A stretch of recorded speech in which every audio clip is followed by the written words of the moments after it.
14 فевرال روز عاشقان یا روز هدیه کتاب؟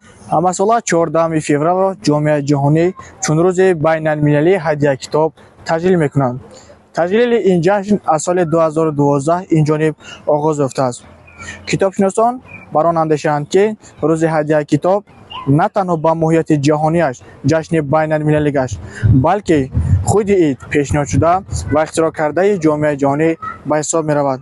پیشنهاد کننده این جشن یک زن عادی آمریکایی امی برادمور به حساب می رود. این روز را در تاجیکستان نیز چون یک روز خاص تجلیل میکنند. اما فکر میکنم که برخی از جوانان ما این روز را همچون روز عاشقان قبول کردند و در این روز مهر و محبت و به قول در دل خود را باز میسازند. البته زندگی به مهر و محبت خلاصه به عشق نمیشود. ما نیز این روز را به نظر گرفته تصمیم گرفتیم که به کوچه های باختر شهر برآمده از مردم پرسان شویم که این روز را یعنی 14 فوریه را زیادتر با کدام جشن میشناسند. و علیکم سلام. برادر جان میگفتد که روز 14 فوریه چگونه روز است؟ با قول خودم روز 14 فوریه این روز عاشقان میباشد. باز در دیگر دولت ها این را روز ولنتاین میگویند. تشکر زیاد برادر. میگفتد که شما مجردید یا اوله دار؟ نه من مجرد نباشم. در روز 14 فوریه شما با دوست داشته‌تان چی تو فکر کردن میخواهید؟ بسیارتر در روز عاشقان گل پدر میکنم، ولی من میخوام با خرسک یا اون چیز دیگر پدر کنم. بهترین. تشکر. السلام علیکم. و علیکم سلام.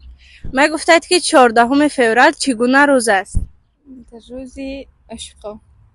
خب شما در این روز با دوست داشته خود چی تحفه کردن میخواهید؟ تحفه؟ چون قدیما بودن همین روز با نمیدونم. سلام علیکم اکا جان. و علیکم سلام. اکا جان میگفتد که روز 14 فوریه چگونه روز است؟ روزی عجیب، روزی بودکا تای سوشکا. بهترین برای سخنها میگفتد که شما مجردید یا اوله دار؟ اوله دار. بهترین. در این روز 14 شما با اویلتون چی تو فکر کردن میخواهید؟ اما خدمم خونه بر وقت برم یا توفای کلام. سلام علیکم اکا جان.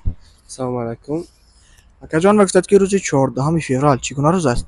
روز 14 فوریه با گمانم روز عاشقان میباشد. بهترین. شما اوله دارید یا مجردید؟ عین حال مجرد میباشد. در روز 14 فوریه با دوست داشته‌تان یا با نزدیکانتان چی تو فکر کردن میخواهید؟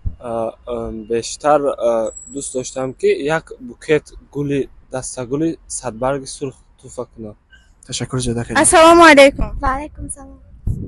ببخشید ما گفته 14 فوریه چگونه روز است؟ عاشقان. روز عاشقان. شما با دوست داشته خود چی تحفه کردن میخواهید؟ ما دوست داشته ندارم. خب با نزدیکان خود چیزی احتیاجی شو. مثلا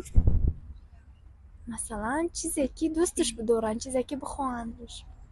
اگه آدم با اون آدم نزدیک باشه میدونه که چی محقوله چه تهدیدی.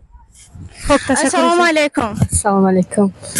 ببخشید ما گفته 14 فوریه چگونه روز است؟ روز عاشقان، روز کتاب. خب تشکر زیاد. گفتنی هستم که شما در این روز و دوستتان چی هدیه میکنید؟ کتاب هدیه میکنم. خب چگونه کتاب؟ کتابی رو باید کتاب دوست داشته آنها. خب تشکر زیاد.